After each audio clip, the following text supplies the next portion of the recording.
We're getting answers for families tonight after an enrollment freeze at a local school district. The Fort Mill School District announced that freeze for 3 of its schools. This means in the upcoming school year, new students will be attending different schools than the ones that they are zoned for. WBTV's Caroline Hicks is on your side, digging into the growth of Fort Mill and how it's affecting your children. She joins us now live outside Pleasant Knoll Middle School, one of those schools on an enrollment freeze. Caroline.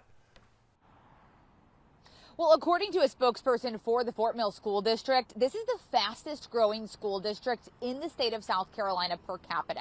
So with that growth comes the challenge of ensuring that it continues to be a high-rated school district and that students are still getting a strong education. And one of the ways they do this periodically is through these enrollment freezes. But it does mean new families could be getting something different than what they signed up for.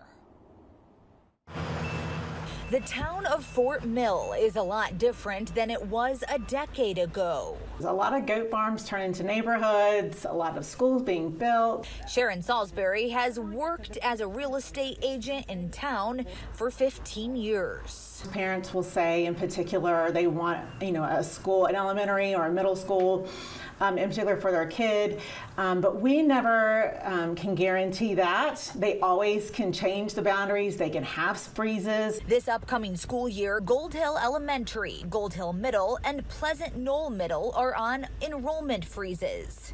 If you're zoned for Gold Hill Elementary, you'll go to Orchard Park. If you're zoned for Gold Hill Middle, you'll go to Banks Trail. And if you're zoned for Pleasant Knoll Middle, you'll go to either Springfield Middle or Banks Trail Middle, based on high school attendance in that area. Joe Burke with Fort Mill School District says they're doing everything they can to keep up with the growth without causing headaches for families. Students can still ride their normal bus to their zone school, and then we shuttle them to the other school, and same thing in reverse at the end of the day. Some parents who already have students enrolled in these schools look at the enrollment freeze as a positive move. It's that or put more kids in the classroom, and obviously I'd prefer not there to be 50 kids in a classroom so that my kids aren't getting the quality education, because that's the reason that we're such a good school district, is that the kids are getting individualized education.